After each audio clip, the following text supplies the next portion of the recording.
My Little Pony FIM Season 7 Part 2. Video is not intended for children at the age of 13 years old, and if the comments are off, it's because YouTube did it, not me. And there will be spoilers for the last 13 episodes of the 7th season of My Little Pony Friendship is Magic. If you do not wish to be spoiled, click away and then watch the playlist linked in the description. Hello and welcome. I am Daisy Spines, and this video is going to be finishing out what I call the second era of the My Little Pony Generation 4 franchise, where basically between season 4 and the movies, like early Alicorn Twilight as I've dubbed it, and then after the movie I call it the expanded Equestria arc. I know, this is really random. And I'm pretty excited to talk about season 7. For a bit of background, this season started airing on April 15th, 2017 on Discovery Family, and concluded on October 28th. And I would just like to bring up a little fun fact while I'm in this section. 22 days after the My Little Pony 2017 movie was released into theaters, the last episodes aired. So a bunch of episodes actually aired after the movie. So even though this takes place directly before it, it concluded airing after the movie premiered. Moving on to characterization. The characters are mostly consistent with what I've come to expect. Rainbow Dash and Twilight are exceptions to this. Rainbow specifically in the Secrets and Pies episode sees a little out of character. Usually she's a little bit brutally honest, so her not being upfront with Pinkie about disliking the pies was a bit odd for her.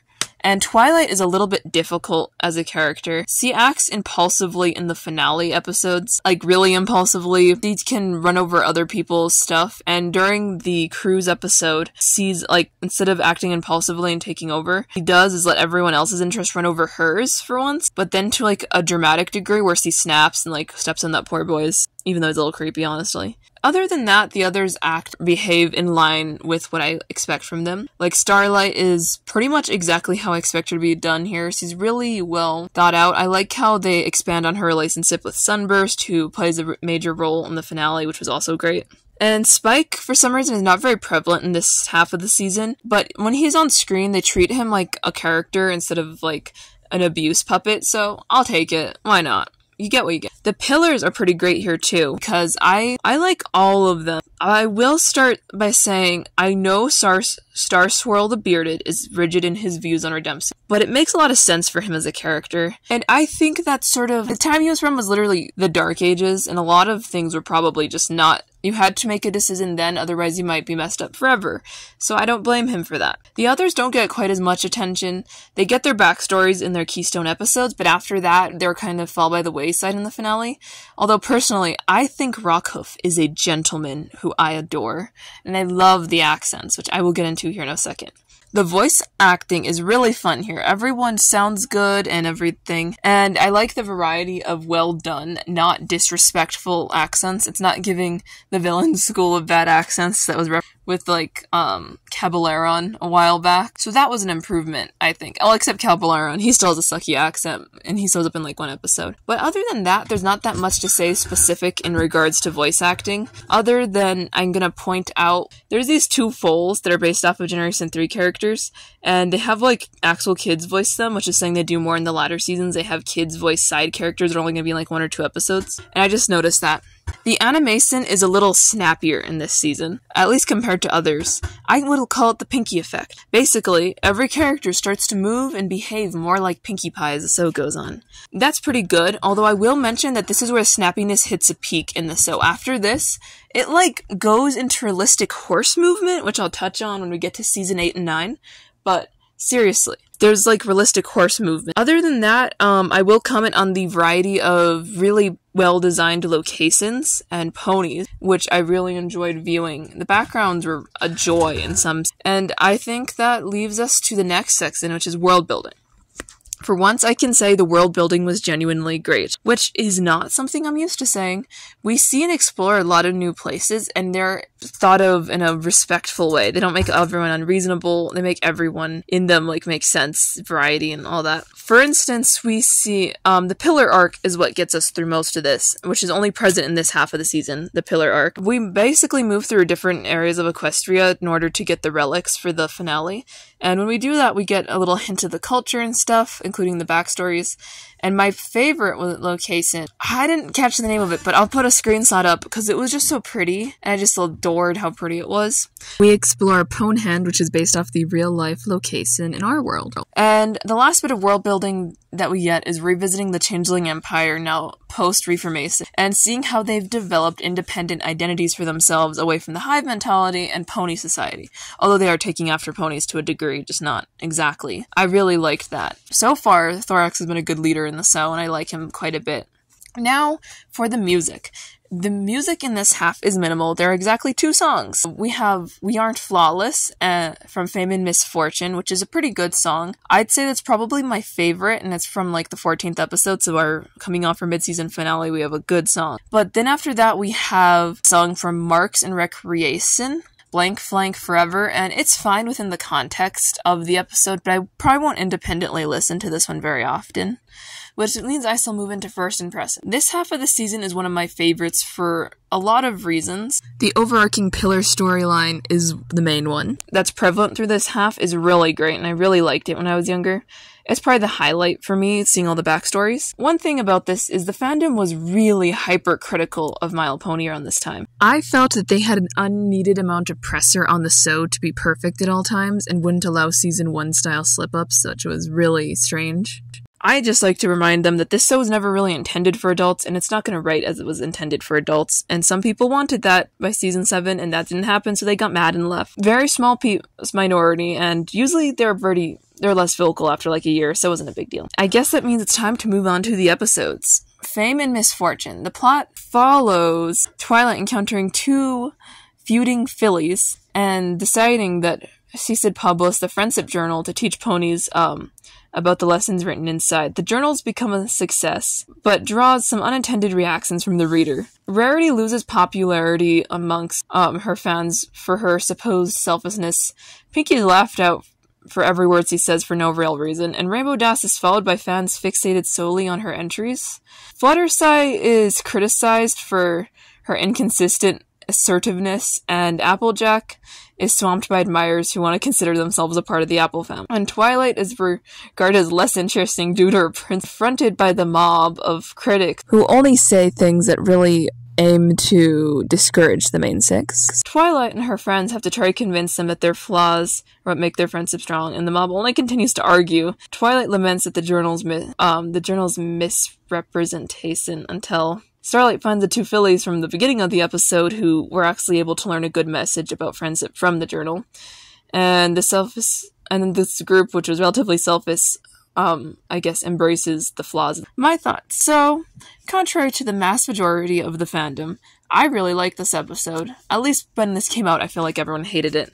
The dynamic between the main 6 and Starlight was really well done. I like how she stands up for her friends, specifically in Starlight. Whenever they're in trouble, she's really good for that in this season. I found the ponies' reaction to the main 6 most interesting because some of them reflect the fandom. Like Twilight. There's a lot of people who said Twilight was better before she had wings, and that was voiced in the thing. And to that I say, I don't agree. I think Twilight was a lot more selfish and cruel as a character prior to those. Those wings represent a huge step for her, so for me, I've never viewed it that way. You're allowed to view it. Oh, you will. Also, I'm 99% sure almost nobody has ever said that her character should have stayed in Canterlot like that one pony stated. And the criticism aimed at Fluttershy, well, it's exactly what you might think. Everyone said it. To quote that one yellow mare I forgot the name of, why does he keep learning the same lesson? And Fluttershy's response is really perfect to me because she has learned what it takes to internalize this lesson over time. It just took that much. No one changes overnight, and over a course of what I've estimated to be about 4 years in canon, she went from a very sigh place to a lot better, and that's really impressive. I don't get why people are so mad. Meanwhile, the Rainbow Dash one, which is completely not something the fandom would do. All these kids were just flying along, admiring her and saying she's the coolest and best, which it works in the canon, but if this was a reflection of the fandom, it's not a very good one, because children were the #1 haters of Rainbow Dash. Like the fandom adult men, they had their gripes, but they were able to get over them. Children? Brutal. I met a little girl who said Rainbow Dash was the worst member of the main 6 and misrepresented her element, and then went to go draw Rainbow Dash's face in the sand at a park, and then stepped on it. Same with the Applejack one. think that works sort of well within the universe, but I don't really think that addresses the fandom's common complaints about her, if that was the intent, which I don't think it really was. People view this as an attempt to address the fandom's complaints. Not so much, only the Twilight one really, and Fluttershy. For instance, with Applejack, their complaint is like, she's too much of a background character, or she's too passive or boring, and I disagree with all those statements. But in this one, it's just like, they all want to be her family, which is funny. Meanwhile, the very last character, Pinkie Pie, and hers is like the least deep, and actually makes some level of sense. She basically just gets laughed at a lot. Her whole goal is to make Pony smile and stuff, and intentionally make them laugh, and I'm assuming that they found her entries very funny. I think she actually had the most entries in the journal, but do not quote me on it. I feel like she had more, though. On that note, before we end out, there's a little bit of foreshadowing for a future episode here. That one is Marks and Recreation, because the Crusaders mentioned making a Cutie Mark camp. And Tula Rula from Generation 3 is here, and oh my god, I remember her. She's really cute in the design, although I'd be a little more aggressive than I'm used to her being. It's kind of mean, Tula Rula. I know it's a little silly to complain about, but seriously, girl had gall. And I think her friend's also from Generation 3, but I didn't know which character, and I figured it'd be a fun game to have someone who does know figure out who she was, because I'm not. Now for the 15th episode, Triple Threat. Plot follows Spike inviting Ember to Ponyville for an official friendship meeting, but forgetting that he also invited Thorax for a get-together that same day. Spike fears that Thorax and Ember won't get along, so when both of them arrive, he decides to keep them separate. After this happens, the map sends Spike to solve a friendship problem, which just happens to be in Ponyville. He doesn't initially realize that it's Ember and Thorax that are the problem, so he looks around for a bit, and then eventually he comes back to the conclusion, trying to figure it out. Ember fronts Spike because he's acting quite suspicious. This causes Thorax to jump to his defense. Spike is forced to reveal that he deceived both of his friends because he thought they wouldn't like each other, and they kind of call him racist. I'm gonna level with you. But they end up working things out, and they help resolve each other's respective leadership issues and have a good time with Spike. And Spike fulfills his first friendship mission. My thoughts. This is a good episode. What I really liked about it was seeing Ember and Thorax interact, because I wasn't exactly certain like this would ever happen in this show, but it was a good step. I'm surprised how good they became as friends, because once Ember realized that Thorax wasn't a threat and that they were just protecting the same friend, which is like, I also think that the joke that Ember cannot tell Starlight and Twilight apart, my god, I'm having the same problem, was really funny. As another note, there's more foreshadowing. They really employ foreshadowing heavily throughout this season, which is not something you would have expected. Specifically in regards to Thorax having issues with some unreformed changelings and his brother, which is resolved in the episode To Change a Changeling. There's a lot more castle abuse here. Ember eats like half of Twilight's front room, and they don't say anything about it because he's the Dragon Lord, which is even funnier. What he does to Derpy is criminal, though. That poor muffin. Let's move on to the next episode, Campfire Tales. While the Cutie Mark Crusaders are starting their annual camping trip with Applejack, Rarity, and Rainbow Dash, a swarm of bugs I can't pronounce the name of infest their camp. They take refuge in a nearby cave where Applejack, Rarity, and Fluttershy decide to pass the time by telling folk tales about their favorite legendary heroes. Applejack tells a story about Rockhoof, a scrawny earth pony stallion who magically grows into a big, strong stallion while digging a trench to save his village from a volcanic eruption. And then Rarity tells a story about the story of Mistmane, a unicorn sorceress who sacrificed her beauty to lift a curse of the ugliness that, like, kind of enveloped her friend and community. And finally, Rainbow Dash tells a story about Flash Magnus, a Pegasus soldier who bravely fought multiple dragons with a fireproof seal to rescue his commander. After the, zap fly things leave that I don't care to remember the name of, the Crusaders are inspired by the tales and they make the best of the rest of their camping trip. So, my thoughts. This episode is really fun and I really enjoy it. This is the beginning of our Pillars arc, actually. We start pretty quickly into it in this half.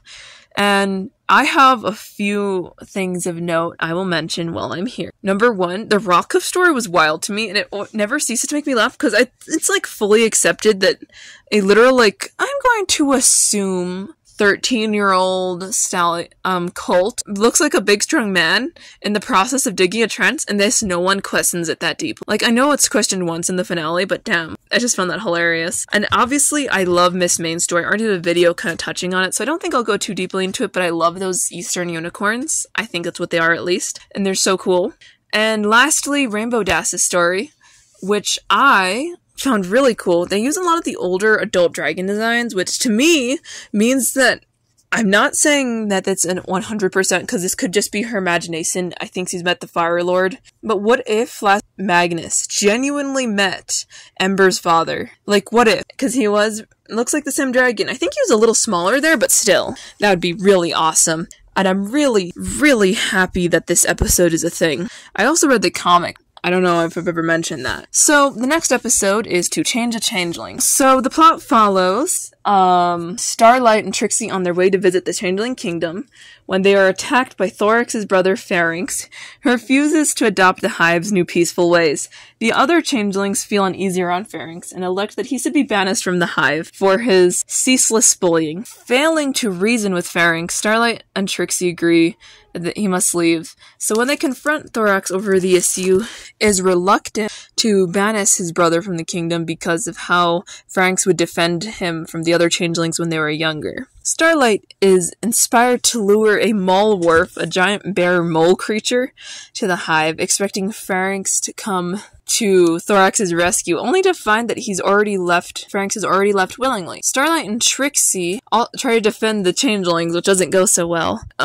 When Pharynx comes to the rescue and even convinces some other changelings to help defeat the Molwarf. Pharynx basically reforms and becomes a part of a new form of guard changelings within the Hive. So my thoughts. This is a really cool episode, and this one made me laugh a lot because Pharynx is hilarious. This is a good episode. I remember someone hating on this and thinking Lauren Faust wrote it. She didn't, but I thought that was funny. She had left the show ages ago at that point. I don't know why anyone got that idea. I also really love the design of the guard changelings, as I've dubbed them, because they're really cool. I like the darker. I also like that we touched on Thorax's story really quickly after it was brought up because, well, I would have felt a little cheated if we didn't.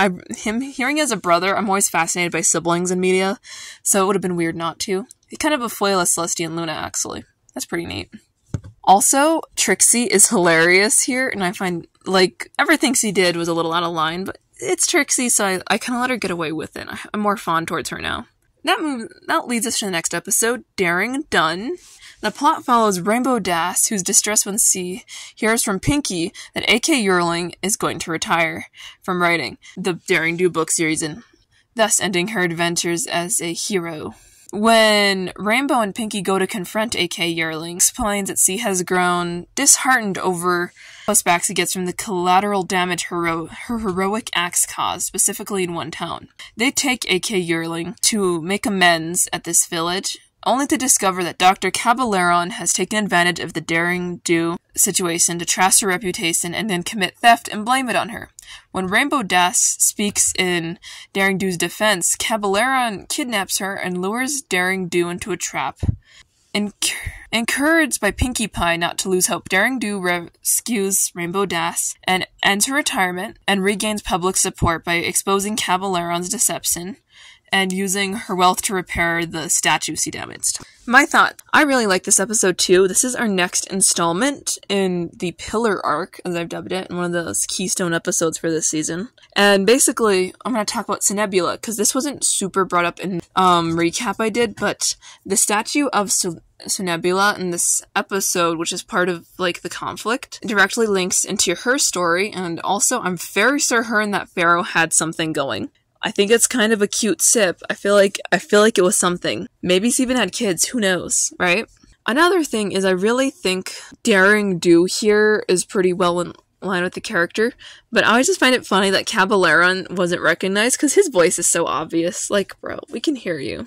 Other than that, this is actually a relatively simple episode, but I will say that the visuals are really fun and unique at some points, and I think Pinky's a joy to watch as always. Let's move on to episode 19, It Isn't the Main Thing About You. The plot follows Rarity preparing for an important photo shoot with Photo Finis, that's hard to say, when she gets her mane ruined by Pinkie Pie's party streak. Sakura gives a specifically made shampoo to Rarity, but she accidentally takes the potion that removes the silly string that was intended for Pinkie Pie's mess instead, and it ends up causing her to lose most of her mane. While Sakura works on a remedy, Rarity is devastated about her situation when other ponies fail to notice her and other things. When she begins to hide her mane out of shame, she goes to Twilight and Starlight for help, where they say magic can't fix her mane, and she gets really mad then. Her friend decides to get her a wig in the meantime, but while that's happening, C decides to cancel the photo shoot knowing that C wouldn't be what they're going for. Reminded by her friends that her mane does not define who C is, Rarity refastens her mane and tame into like a punk style, and then returns to her daily routine. And then we cut to a few months later, where Rarity has her mane grown back to how it was before, exactly, and is delighted to discover that her friends have arranged a paparazzi suit. And so they're all how good her style did, I guess. Also, she started a trend, which was even funnier. My thoughts. This is one of the more basic episodes. If you were to tell me this was from season 1, I would have believed you. I don't know why. We're already losing her mane, and that had some interesting implications, because this is the largest time skip we have in a single episode ever. Literally, most of the time it's no more than a day, but this one skipped by like a few months, and I found that really funny. Also, Rarity is such a dramatic queen here, and I adore that. She can be a lot, and I know that a lot of people resent her character for that, which I don't get, but it's their right. But I absolutely thought she was a joy to watch. And I also like how they acknowledge that magic can't make new things, it pulls from previously existing matter, which is just super random. It makes me think a little too hard about stuff we see Twilight do in earlier seasons. I guess that means we should move on to a health of information. The plot follows Fluttershy gathering some supplies in the swamp with Zecora, who ends up contracting a disease called swamp fever that threatens to eventually turn her into a tree, which there's no known cure for. Holding herself responsible for Zecora's condition, Fluttershy vows to heal her as quickly as possible. After much sleepless research, she finds a special honey that was first discovered by her idol, Mage Meadowbrook. By the time Fluttershy gets near the swamp, she has already contracted swamp fever as well, but she continues to push herself for Zecora's sake until she passes out due to extreme exhaustion. During a confrontation with the Flaspies, Fluttershy reflects on her carelessness that endangered Zecora, and she realizes she has to put a more careful plan into place to retrieve the honey for Zecora. Using Mage Meadowbrook's mask, provided by one of Mage Meadowbrook's family members, Cattail, she gets the honey and heals Zecora and herself, and apologizes for her impulsiveness. Also, the entire swamp, I should mention that she got the whole swamp sick. Oh my god. And then she learns how to think more logically. So my thoughts. This is an interesting one. So this is the third time we touch on the Pillars arc in this season. And we go into the story of Mage Meadowbrook. And she's really cool. She's an earth pony who does use potion magic to a degree where she's almost amongst the... They kind of talk about her like she's a unicorn, if you know what I mean. And I find that really fascinating. I thought that Fluttershy here was particularly interesting because when she is driven by thing that she's deeply passionate for, she can really immerse herself, and people forget that. I also think that Mage Meadowbrook's mask was really cute as a disguise, and it's interesting how the bees respond to their own color, because usually bees can't see colors like that. Not bees. They're like those Flaspy thing. I don't know what to call them. This episode, oh god, I should mention the swamp fever thing. This caused so many My Little Pony infection AUs. Oh my gosh. And they're all kind of messed up. I feel bad for signing. Why does he always have to take the fall? You know, I guess that is what it is at this stage. Cattail. He's a really fun character, and he's related to Mage Meadowbrook, which makes me think that she had a child and got married or something, and then disappeared, which is a little sad. The next episode is Marks and Recreation. The plot follows the Cutie Mark Crusaders opening a day camp where blank foals may try new activities to discover what their special talent is. Rumble, the younger brother of a previously established Wonderbolt, Thunderlane, refuses to participate and reveals his desire to remain a blank as he's convinced that a Cutie Mark will limit a pony's ability to perform other talents. He quickly rallies the other campers on his side, splitting off into a new camp where they avoid doing anything that would potentially get them a Cutie Mark, which quickly bores the other campers. The Crusaders learn from Thunderlane that Rumble not fear being labeled, but would rather get a Cutie Mark in flying like his brother, and that's his whole goal, and he hasn't even considered other things beyond that. They invite Thunderlane to participate in the camp activities, which the campers really like, and he ends up getting Rumble to come over to their side and understand that it's okay to try new things. My thoughts. This episode's a very basic one, but I like it. I find it interesting that we randomly expand on the background Wonderbolt Thunderlane, because I feel like I've heard his name, but he's not really relevant, if you know what I mean. And his little brother is such a troll. He just kind of gets in trouble. I found it interesting to see just how many blank flanks there are now, and before in like season 1 they acted like there was none. I'm going to assume they just now became like school age or whatever, like the minimum school age for the elementary school down there in Ponyville to be made aware of in this whole situation.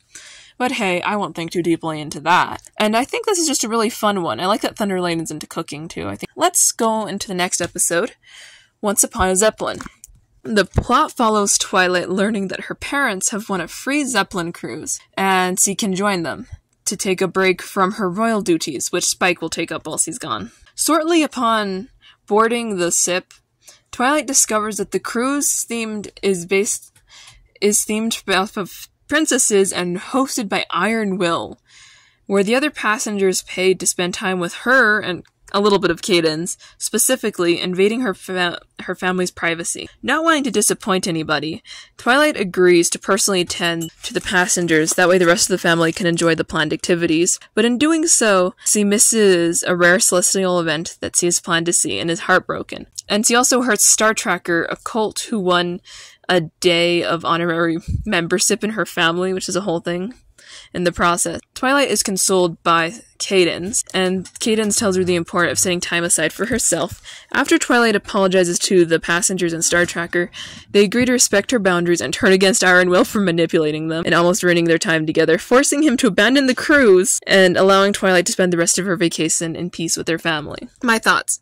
This episode's wild, and also, just picking up where I left off there, Iron Will has a no satisfaction guaranteed contract, and he had a parachute where he jumped off, which had his own face on it, which is the most Iron Will thing, which, side note, I forgot he came back in this season. That always catches me off guard. I'm like, oh yeah, Iron Will. I legitimately forgot he existed. Unironically. But other than that, this is really fun. I really love Twilight's family. I find it funny that her mom's a thrill seeker who's a bit of an adrenaline junkie, and her dad's like, oh yes, schedules, planning, reading. And then her mom's like, I want to be put in a barrel and go down a waterfall at Rainbow Falls. And I find it even funnier that I think Cadence does that with her too. I guess they're both thrill seekers. And Shining Armor is really funny because he apparently gets airsick. And then there's Star Tracker. Is Star Tracker, because he's basically a little cult who's a little too obsessed with Twilight, which I guess is a good change from them being like, Twilight's boring and I hate her. I like how we go from, we hate Twilight as a princess in the episode 14 to Twilight as a princess is a selling point now. The inconsistency is wonderful. And I guess I'll touch on Flurry Heart, even though she's a baby and she does baby things and it's very cute to me, and I know everyone else hates her, but I will continue to defend her. This brings us to the next episode, Secrets of Pies. The plot follows Pinkie Pie, who's been giving homemade pies to Rainbow Dash for years, when she's shocked to find out that Rainbow has thrown out her latest pie away. After investigating around Ponyville, Wonderbolt's headquarters, Pinkie Pie realizes that Rainbow Dash never actually has eaten any of her pies in front of her, and is probably lying about enjoying them. After several attempts to get Rainbow Dash to eat a pie in front of her, she finally catches her getting rid of one and publicly accuses her of this deception. Rainbow Dash admits to Twilight and Applejack that she dislikes all pies in general, and not just ones Pinkie made. She had only been lying to spare Pinkie's feelings, but tells her that she never intended to hurt her. Rainbow Dash breaks a huge, disgusting pie that she made of, mud and stuff, to show Pinkie Pie that's as, an apology, I guess? I don't know how to explain this part, as he tries to make up to Pinkie. And Pinkie Pie forgives her before she even tries to eat it, because goddamn, that's gross. And they agree to be honest no matter what. Applejack also comments that she could have taught him that in 5 minutes, but you do what you will with that. My thoughts. So, you know how some Rainbow Dash episodes from the early season are kind of bad? Well, I found one of those, and it's season 7, so do what you will with that. Pinkie, as always, is really entertaining, and Pinkie, she's really in character. But Rainbow is a different story. She kind of just, I can't actually imagine her lying about liking pies. I feel like she said other stuff she dislikes was fine. Maybe she only lied to Pinkie because Pinkie hand makes them and takes a great deal of joy in them. But the lengths she goes to figure this out is hilarious. And also the lengths Rainbow goes to get rid of pies is even funnier at times. But poor Tank, he did not deserve that. The other main six are a lot less prominent in this episode for some reason, and I feel like Applejack intervening probably would have helped a lot, but they didn't. But that leads us to our next episode, Uncommon Bond. The plot follows Sunburst coming to visit Ponyville, excited to see Starlight, with an opportunity to spend time with her for the first time since their childhood. To her dismay, Sunburst has little interest in their old activities and finds more in common with her other friends, bonding with Twilight over antiques, Trixie over stage magic and bingos. Starlight attempts to reach out to him through their shared interest in magic by casting a spell to recreate their childhood. But in her efforts, it kind of makes Sunburst uncomfortable, and Starlight is convinced that they have nothing in common anymore, which isn't true. After Sunburst fails to find a way he and Starlight have something in common, he decides to make up with her by creating a new version of their favorite board game and showing her they can still enjoy in the company without each other's company without having major common interests. With their friends, she reaffirms this, and Sunburst leaves Ponyville with an antique barrel containing a journal marked with Starsfield the Bearded. So this is a fun one for Sunburst, but I kind of feel bad for Starlight because she's strangely bad at communicating about things. I think she's one of those people who got to know someone over doing a specific activity together, and when that fell through, she didn't know how to hang out or talk to them. And this happens to a lot of people when they're young, but usually over time of knowing people and having genuine friendships, they grow out of that and they realize that they can make friends with people who aren't just like them. She had the problem where she didn't make any genuine friendships after this, so obviously she's really out of touch with this concept, and I know that she is struggling with friendships still at this stage. On another note, I found Sunburst bonding with her friends really cool because it gave some other characters some much needed attention. I feel like we get plenty for Trixie, but I think Maud gets some really good characterization here. Meanwhile, Trixie is, well, Trixie, but in this case he's a little bit less brutal and judgmental, which I appreciate. Just a little bit. And I think that the little area subplot with Twilight was really nice. It was really cool to see some genuine foreshadowing for the finale.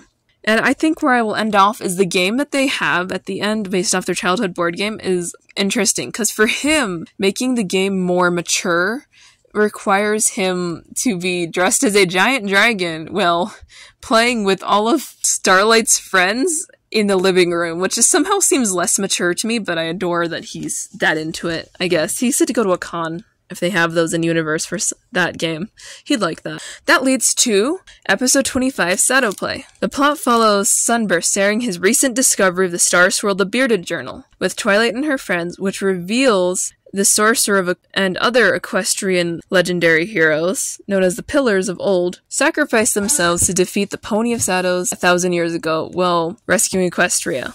The six heroes, while investigating the six heroes' disappearance, Twilight and the group deduce that the Pillars are still alive in a state of limbo where they have imprisoned themselves alongside the Pony of Shadows for the past millennium. Against Starlight's reservations and better sense, Twilight is convinced that freeing Starsfield the Bearded and the other Pillars will greatly help Equestria, and ignores all the other potential issues with that. So all of them go and gather all the different artifacts across of Equestria, and they reunite them together, freeing the Pillars, and then releasing the Pony of Shadows. My thoughts. This is a good start to our two-parter. I like that we follow up on Starswirl's the Bearded's journal pretty quickly. I'm glad it's not like, 10 episodes later we're touching on this. And the only main gripe a lot of people have is, in this episode, they balance a huge amount of characters, and it's going to be more prevalent in the next half of this two-parter too. But it's really hard to watch something where there's a ton of characters, if you know what I mean. So I can maybe see their issue. I found the absolute enthusiasm of Sunburst and Twilight, though, really admirable, because they had very good intentions. And only really Starlight knows that you can have good intentions, but they don't necessarily equal a good outcome. And she was trying to tell them that, and they weren't really picking up on it. I'm glad that everything sort of ends up working out in the end, but I would say that this episode goes into a category of I really like this, and also the other main six interactions with the little villages and stuff to get the artifacts is really fun. I find Pinky's even funnier because he just dives in and gets an Nebula's artifact, and she's just like, oh, I got it? I didn't notice. That's so Pinky. But let's move on to the next part, Shadow Play Part 2. The plot follows Starswirl the Bearded with his newfound freedom and the Pony of Shadows, who's retreated into darkness to recover his lost strength. Twilight gets scolded by Star Swirl for breaking his spell. Twilight resolves to redeem herself by helping him and the Pillars return the Pony of Shadows to Limbo, this time by sacrificing the elements of harmony in their place. The map directs them to the monster's location in the Hollow Shades, but Starlight believes that this is a friendship problem, learns from the Pillars that the Pony of Shadows was once their friend named Stygian, whom was cast out for attempting to steal these artifacts. When the group arrives at the Hollow Shades, they use the elements of harmony to push the Pony of Shadow back, but Twilight and Starlight see Stygian reaching out, and Twilight goes in to talk to him and learns about his supposed betrayal. It turns out he was trying to help the Pillars by creating copies of the artifacts, and they interpreted that as him stealing their powers, and he got sent away. Star Swirl apologizes for everyone for creating this problem with his arrogance, and with their friendship restored, Stygian and the Pillars remain present, and he also apologizes to Starlight for being like, you can never reform anyone. My thoughts. So, I really liked this episode, and I'm gonna start off by addressing one thing the fandom has said that has bothered me for years, because it has been sitting in my head for years. That taking the elements of harmony and potentially sacrificing them to Limbo would have been bad. They end up getting returned. The main thing is they claimed, well, they can't borrow them, which they do in this episode. They think it will be permanent. It doesn't end up being permanent, but that's not the point. The elements of harmony will be fine if they're away from the tree for like a day, guys. Chill the heck out. And I know I sound very passive-aggressive, and it's because I am. This video's taking a long time. I really felt like that was a moot point to bring up. Like, it survived 1,000 years without him, it'll be fine now. But let's move on to the Pillars, which we get a little bit more of a look at here. Specifically, Star Swirl and the Pillars and all of them going around different locations to try to find the Pony of Shadows before the map leads them there. And it's funny because all these dark areas of Equestria have really changed since Celestia and Luna have ruled. On that note, Star Swirl gives us a little bit of a timeline hint. Celestia and Luna were physically and visibly smaller when he knew them. Like, they looked younger and more juvenile, and I find that wild. Also, I feel like he's humongous height-wise. Like, he is a beanstalk of a pony. I know it's weird to say, but he's so big. Him and Rockhoof are just humongous. I will talk a little bit about Stygian and Starlight to an extent. Stygian is sort of, like, interesting, because he's the one who brought together the Pillars, and they immediately turn on him. Or it feels like immediately. Shortly after that, they turn on him. And I find that a little bit sad. But I do find that it's good that they redeemed him in the first place, and whatever that nightmare force is, which I feel like has something to do with the nightmare force that affected Luna, but don't quote me on it. It just seems very similar to me, and has less to do with the actual Pony of Shadows that we see in Castlemania. I think the last thing I will touch on is the Pillars making the Tree of Friendship. Everyone's talked about it already, so I figured to make it brief. That rounds out this video. I apologize that it's so long, and it's probably going to be super late because of the length. This takes a really long time to edit, but I would like to thank you for watching this video and ask you to consider commenting, and subscribing for more weekly My Little Pony content. I also post American Girl content. This has been Daisy Spine, signing out. Bye!